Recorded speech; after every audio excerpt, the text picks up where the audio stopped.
이 시간 하나님의 말씀을 받겠습니다. 이 복된 시간에 주시는 하나님의 말씀은 누가복음 24장 1절부터 6절까지의 말씀입니다. 안식 후 첫날 새벽에 이 여자들이 그 준비한 향품을 가지고 무덤에 가서 돌이 무덤에서 굴려 옮겨진 것을 보고 들어가니 주 예수의 시체가 보이지 아니하더라. 이로 인하여 근심할 때에 문득 찬란한 옷을 입은 두 사람이 곁에 섰는지라. 여자들이 두려워 얼굴을 땅에 대니 두 사람이 이르되 어찌하여 살아있는 자를 죽은 자 가운데서 찾느냐. 여기 계시지 않고 살아나셨느니라. 갈릴리에 계실 때에 너희에게 어떻게 말씀하셨는지를 기억하라. 아멘. 예루살렘으로 입성하시는 예수님을 보면서 종려나무 가지를 흔들었던 사람들을 기억하십니까? 그런데 이곳에서 예수님의 마음과 예수님을 맞이하는 사람들의 마음이 달랐던 것을 알고 계십니까? 같은 현장이 있었지만 예수님과 사람들은 서로 다른 꿈을 꾸고 있었습니다. 이런 상황을 사자성어로 이제 동상이몽이다라고 하죠.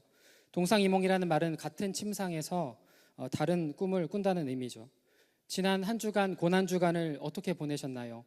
고난 주간임에도 불구하고 우리 주님과는 다른 마음을 품고 동상이몽하지는 않으셨습니까?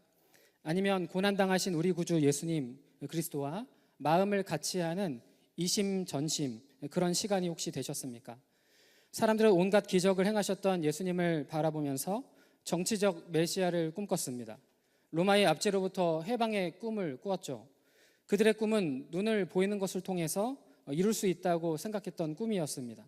그런 면에서 예수님께서 십자가에서 달려 돌아가시게 되자 그들의 꿈은 거품이 되고 말았다고 생각했습니다. 죽음을 맞이하여 무덤에 들어간 예수님에게 꿈과 기대는 걸 수 없다고 생각했을 겁니다. 예수님을 환영하던 사람들은 다 어디로 갔습니까? 심지어 제자들은 어디로 갔나요? 예수님께서 누구의 시신도 안치된 적이 없었던 무덤에 안치되었을 때 이들은 더 이상의 환호도 기대도 없는 모습으로 다 사라졌고 절망했을 것입니다. 그들이 예수님을 향해 품었던 그들의 꿈은 산산조각 났다고 생각했을지 모릅니다. 심지어 제자들조차도 예수님이 부활하실 거라고 하는 꿈을 꾸지는 못했던 거죠. 예수님의 빈 무덤은 이런 우리의 상식과는 다른 우리의 꿈을 초월하는 놀라운 하나님의 꿈, 곧 부활의 현장이 되었습니다. 할렐루야. 그러나 어떤 사람은 예수님의 빈 무덤을 이야기하면서 부활은 있을 수 없다라고 말합니다. 석가모니의 뼈가 발견되었다는 소식이 알려지면서 불교권의 나라들이 시끄러웠던 적이 있었습니다. 석가모니의 이 유명한 뼈들이 잘 진열되어서 수백만 인도 사람들의 경의 속에 시가 행진을 합니다. 그리고 많은 사람들이 그 뼈 앞에서 엎드려 절하고 있었습니다. 그 모습을 지켜보고 있던 한 선교사님이 친구에게 이렇게 말합니다. 저들은 석가모니의 뼈를 발견한 것에 대해서 기뻐하고 절을 하고 있지만 만약 우리가 믿는 예수 그리스도의 뼈 하나라도 발견할 수 있었다면 기독교는 산산조각이 나고 말 것이다. 그 예수님의 빈 무덤은 눈에 보이는 뼈 조각 하나도 그곳에 발견되었지 않기에 오히려 부활을 말할 수 있는 것입니다. 그러나 예수님이 부활할 것이라고 생각하지도 꿈꾸지도 못했던 여인들은 향품을 가지고 무덤에 찾아와 예수님의 시체가 보이지 않아서 어쩔 줄 몰라하며 당황해했습니다.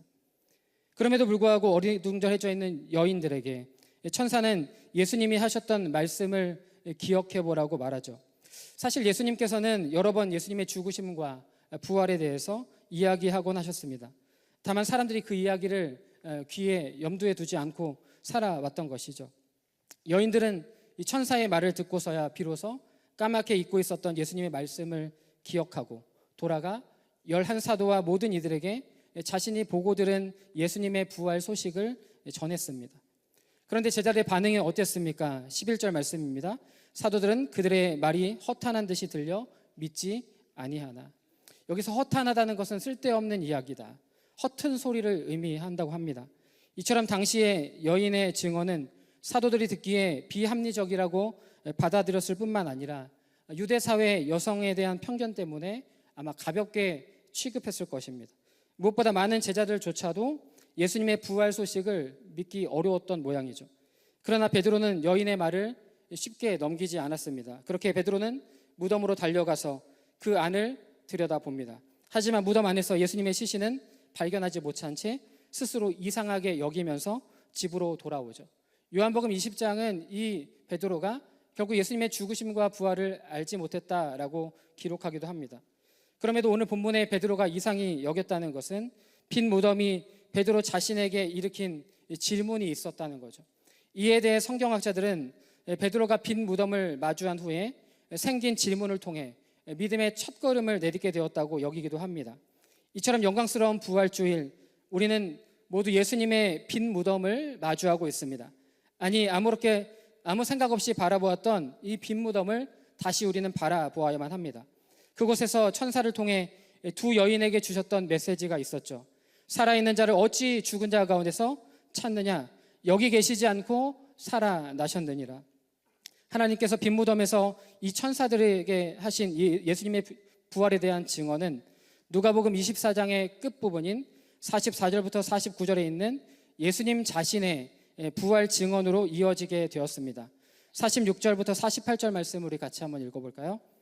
또 이르시되 이같이 그리스도가 고난을 받고 제3일에 죽은 자 가운데서 살아날 것과 또 그의 이름으로 죄사함을 받게 하는 회개가 예루살렘에서 시작하여 모든 족속에게 전파될 것이 기록되었으니 너희는 이 모든 일의 증인이라.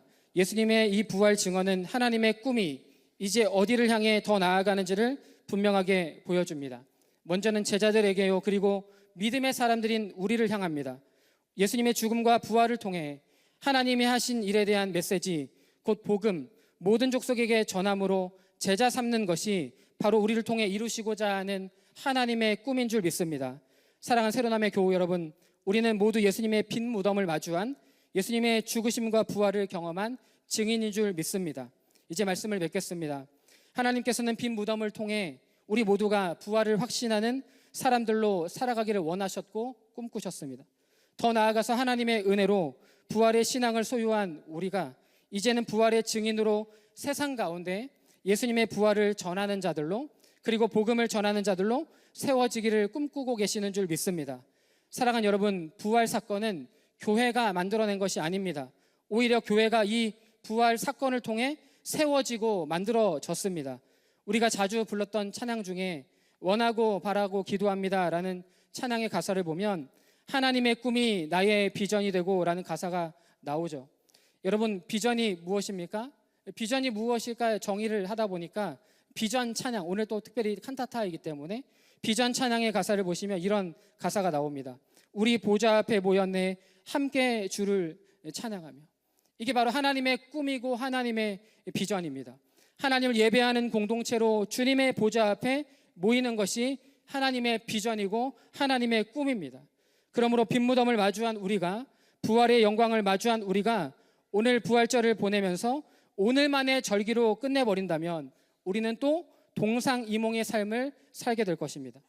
그러나 부활의 영광과 기쁨을 전하지 않을 수 없는 감격을 가지고 부활의 증인으로 살아가는 이심점심의 사람들로 살아가는 저와 여러분 될 수 있기를 예수 이름으로 축복합니다. 마지막으로 부활절 칸타타를 통해 주님과 함께 또 할렐루야 찬양대와 함께 우리가 꿈을 꾸고 또 마음을 같이 하는 이심전심의 시간이 될 수 있기를 예수 이름으로 축복합니다.